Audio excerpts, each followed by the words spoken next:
back to another Funimate tutorial, guys. For today's tutorial, Idor will be showing you the new 3D cube spin and cube in transitions with the new Funimate update.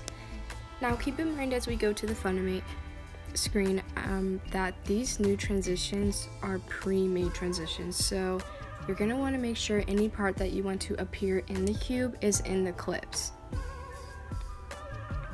Before I explain what these are, for example, I'm going to show you, here's a cube spin, but if I were to add an image over this or under this, you're going to see it's not going to appear within the cube unless it's included in the clip. Now going back to what these are, for cube in, as you can see, it rotates in the screen from the direction that you choose, then it spins the opposite way as it expands into the screen. Now these can rotate in from the up, down, left, or right direction.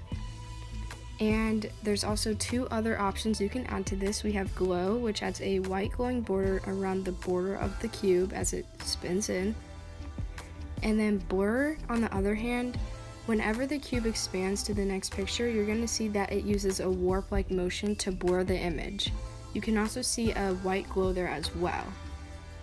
Then cube spin, there's not as much movement as there is in cube in, but for cube spin there are 5 different directions you can spin it in. It also has a glow feature that adds the white border to the cube, and it's a very simple transition. Now, this is all you need to know for the cube transitions with the new update, but you can do a lot more with this than what you would expect. Now, as you can see here, when this hits the screen, there is a warp-like effect because right now I have blur on.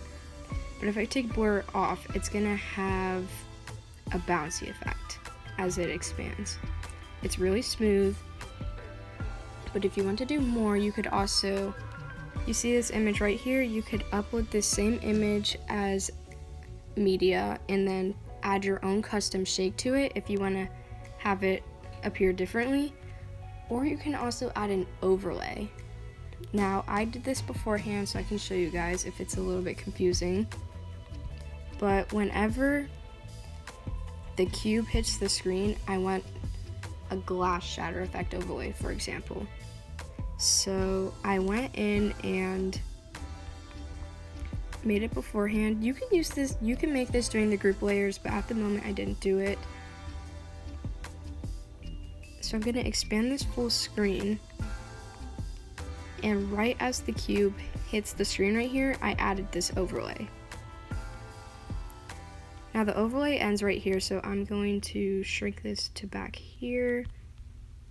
And as you can see, the overlay isn't showing this image right behind it. So what I'm going to do is duplicate it and replace this with the glass overlay. Now I want the Charlie picture to appear on the glass shards only, so I made the glass shards black. Because for right here, I'm going to add multiply, so only the black shards appear. And then for the Charlie overlay, I'm going to put it on top because I want it to appear on the glass shards. I'm going to put either screen or add. Now if you pay attention, you'll see that with screen there's a slight gray border around the edge. If you don't like that, put add instead. Add will get rid of this border. Now as you can see, the cube's going to come in, hit the screen, and bam, the glass shatters into the next picture. What you do using these new pre-made transitions is fully up to you, and honestly, the limits are endless. If you learned something from this tutorial that helped you understand the cube and transitions a little bit more, consider following and learning more about the new Funimate updates that are yet to come, and thank you for watching.